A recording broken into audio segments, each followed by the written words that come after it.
Hey, what's up, everybody? Video 44 coming at you with another video. All right, so before I do anything, I got to correct something. I apologize to everybody, Laker Nation, Darvin Ham.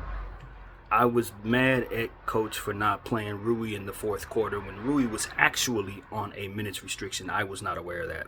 So my knee-jerk reaction to that was an error on my part, and I am very, very sorry for that, because at the end of the day, sometimes we get it wrong, and that was me getting it wrong. I would have loved for Rui not to have been on minutes restriction so that my rant would have made more sense. And the basis of what my frustration was toward Darvin Ham was the fact that Rui was not on the floor in the fourth quarter. Instead, we had Vanderbilt out there who couldn't really help us offensively, for which Rui, I know, was on pace to really help. But that wasn't Darvin. That was our coaching staff, the medical staff, making that from which to work with. So I apologize for that. I'm happy to apologize when I'm wrong. I don't have an ego when it comes to that type of stuff. I was just wrong and loud about it. So I wanted to make that very clear. Rui was on minutes restriction, and probably for the best. Now, I heard an argument that makes a lot of sense to me. Why isn't Cam Reddish on minutes restriction? When Cam Reddish has a knee injury that's been lingering and he constantly has to go out for it. And once again, last night we saw the same. He needs to be on minutes restriction. So I don't know what defines a player being worthy for minutes restriction, but to me it seems like Cam Reddish should be on one. In fact, he should be shut down for at least another 2 weeks while that knee heals. He shouldn't be going back out there till he feels absolutely no more soreness. So that's something that needs to be said, especially since Darvin likes to use him a lot, and so we want to get the most out of our players, but we don't want to have them hurting themselves out there trying to play for us. So my request is for us to shut down Cam Reddish for at least another 2 to 4 weeks, truthfully, until that knee is 100%, or until we know what the hell's really going on with that knee. So yeah, man, that was really what it was, man. I need to come back here and make that right. I've been listening to different people talk about the minutes restriction. I'm like, damn, everybody who listens to me thinks that it's okay to get on Darvin about the minutes that Rui got in the fourth when he had reached his maximum for that game. And if Darvin goes against that, he's doing the wrong thing, not the right thing. So that needs to be understood. It left us at a disadvantage strategy-wise, but it was nothing that the coach could have done that would have made his job better. He could not have done anything else. I would have loved for him to go with Christian Wood in that situation. If I look back on it, I still don't want to go to Vanderbilt in that situation. But maybe it made more sense to go to Vanderbilt based on Christian Wood's size and defensive deficiencies. I don't know. But we needed scoring on the floor. And unfortunately, our best option was not an option that we could use. I wasn't aware of that. So that's what I want to say, man. I want to get that right. There's nothing else to really say, honestly, as far as what I have on my mind right now. That was really the main thing. I think the Lakers are a struggling basketball team with players going in and out of the lineup and have been all year long.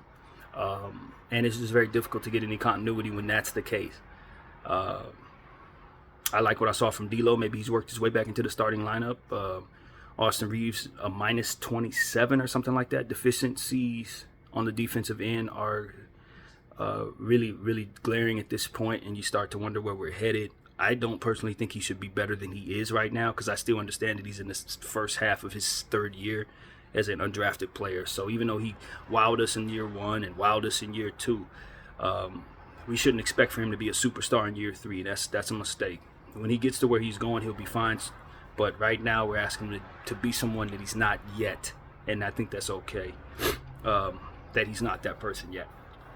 But we do need him to be that person just the same, if that makes any difference. So that's a thing to look at, man. His defensive deficiencies are glaring, and maybe it has something to do with who's on the floor with him, what he's expected to do while on the floor, based on our limitations as a team. But at the same time, we just got to figure something else out with him so that he's not so much of a liability defensively.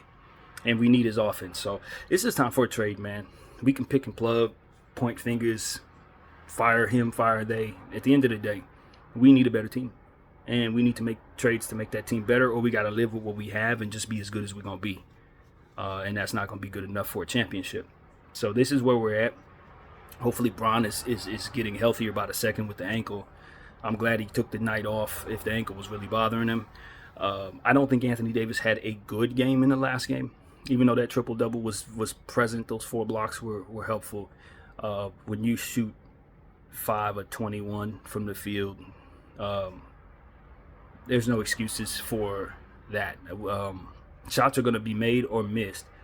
But when you say, let's feed Anthony Davis, I want him to get 21 shots up. You know what I mean? So if he's not going to be able to hit nothing but 5 of them, I'm not telling my team to get away from him. He needs to hit those shots.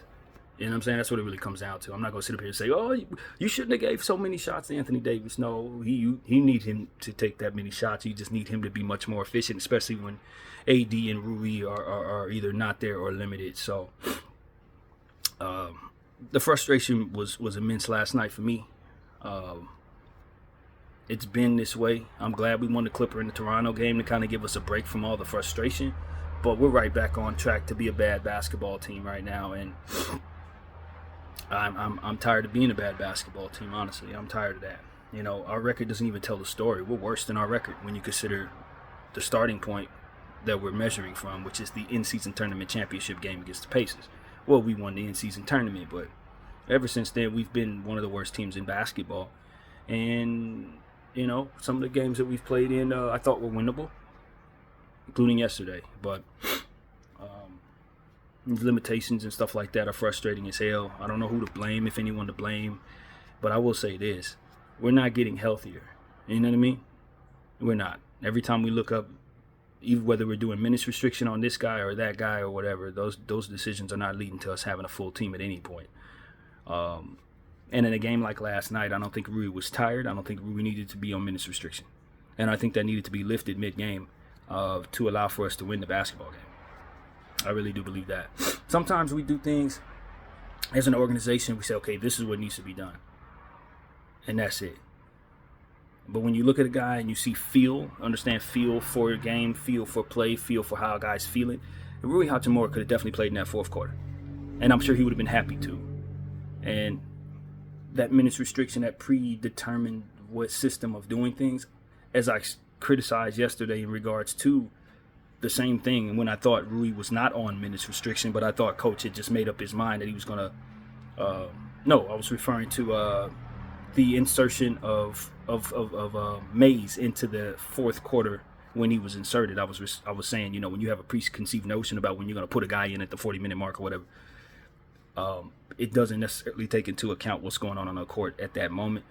And maybe that person may not be best for the moment or whatever. But when it comes to the minutes restriction, I kind of think the same thing. It should be a little more wiggle room in regards to that type of thing, specifically last night when the team is out there running around. All 12 guys are running around to try to win a basketball game, and the missing piece is the piece that you guys said shouldn't be playing more minutes.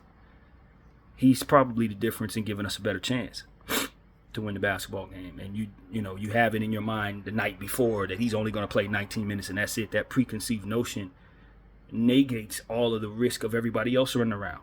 You know what I mean? It's almost along the same lines as coach of the from the Raptors saying, if we're not going to win, if you're not going to give us an opportunity to win, if the Lakers just have to win, just let me know so we ain't got to run around.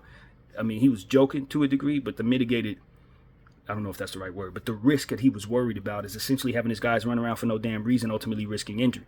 If you got 12 guys running around, they're all risking injury playing a basketball game. So if you're going to have one guy who's the missing piece for them winning that game to make all of their risk make sense, not be out there because of something you decided 2 days ago, that probably should be amended, not just because he's the missing piece, but because you do have other 12 people running around with the potential of getting hurt to win this basketball game. So you weigh that against the fact that this guy just got to play in 3 quarters of great basketball. You need what it is he's been doing in this game to win the basketball game, and you're not letting him get back in the game because it's something that was taking place yesterday, for which you couldn't read what was happening on the floor at the time you made the decision. So these are the type of things that I think are systematic within the NBA, but they don't allow for much feel, as basketball players often talk about. Like, what's happening on the court? How does the dude feel? How does the game flow? Do you have a feel for what's going on the floor at the moment? It's like if you got these preconceived notions about what you're going to do at a certain point in the game, it may not be right for you to do that once the game starts based on the feel of the game and what's actually taking place on the court. So I just think that our system and the way we got to move is going to have to evolve in that regard. We can have these preconceived notions about who should play and who shouldn't and why and what they're going to feel like tomorrow. But at the end of the day, if we get into a game with the damn Utah Jazz and we need scoring on the basketball floor and this guy's been balling, shooting 50% through 3 quarters, but now you made up your mind you ain't going to play him in the 4th quarter based on some crap that you was thinking yesterday that has nothing to do with what's going on right now, you are in the way of us winning. You, the person who's telling us we need to do something yesterday, that ain't taking into account how Rui's feeling today, how the court's moving today, what's happening on the floor right now. None of that. I just think it's not a good science. It's not a good science. Basketball is a reactionary sport. This happens, so I need to react that way. That happens, so they need to react to me. If you're not able to maneuver in that way, then you're going to be easy to strategize against. You're going to lose basketball games, and guys are going to be running around for nothing. And while you're trying to protect against this risk of homeboy, playing too many minutes and thus getting hurt, now you're risking everybody else who has to run around there for no damn reason to no avail because they're going to lose because this guy's not out there.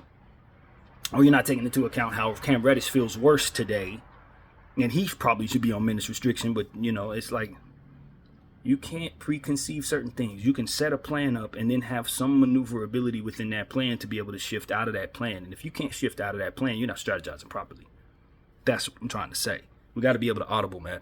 Audible in our everything that we do, from what we're doing on the court. If we have a preconceived plan about how something's going to go yesterday, what if we get back out there and now we got different players on the floor because 2 guys are on an injury report we weren't planning for? Did we keep the same plan?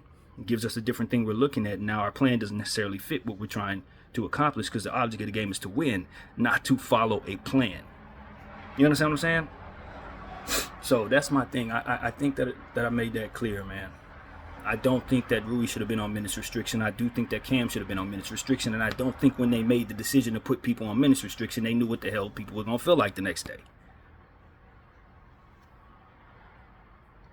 Be a little more maneuverable in these situations. And if you can't be more maneuverable, know that that is why you're losing these games. If it's a legal situation or if it has more to it contractually, know that that is the monkey wrench in the way of being able to properly strategize these victories. And remember what the hell you're trying to do is get victories. Don't let everything else that you're doing around the game lead you into missing the overall bottom line. So that's really what it is for me, man. We all make mistakes. Me getting on here is telling everybody I made one. But I also want, just as I got up here to rectify and make it right, I also want my team to try to see where they've gone wrong so that they can make that right. You know what I'm saying? Period. That's what it's about. We're going to get it right. We're going to continue to grow together as a unit, as a fan base. Sometimes we get a little frustrated. We don't hear the pregame conversation. I don't usually listen to people talking to the pregame. Maybe this is me telling you I need to, so I could hear things that Darvin says before the game that help me understand how best to react to what he's doing before talking to 500 people and telling them to fire him based on something that he couldn't do nothing about. That's me needing to be better in that way. And our team needs to be better in the sense that we cannot have a guy out there for 3 quarters killing it, giving us everything we need, and then stick to yesterday's plan when he clearly feels much better than you planned for him to feel. You don't know how that rest he had last night is going to make him feel. He wake up and everything that was hurting feels great today. And now he's ready to give us 48 minutes of play. If you give him those 48 minutes, you win the damn game. You just can't preconceive these things sometimes. Or anytime, really. So that minutes restriction, being locked into that minutes restriction, I think our team should have called our coach in the 3rd quarter and told him put him back in the game. How's he feeling? Let's talk to Rui real quick. Rui, how you feeling? How's that knee? You good? All right, get back in there for another 5 minutes. We need what you're scoring can provide. That's the type of flexibility within our organization that we're going to have to be able to provide ourselves if we want to properly strategize a ever-changing game. Live reactionary sport. You know what I mean? You just got to be able to move when it's time to move, not just have a plan in place and let that plan continue to be in place as you continue to get strategized against that plan. The plan don't work no more. Let's get out of it. Audible. Boom. Let's get out of it. It's playoff day for football. If they don't audible out of certain situations, defense gonna read them and knock them over. You got to be able to do the same thing in basketball, man. It's too reactionary. Things can change in a matter of a moment. So your plan needs to be able to. BDL 44. I thank you all for watching. I'm out.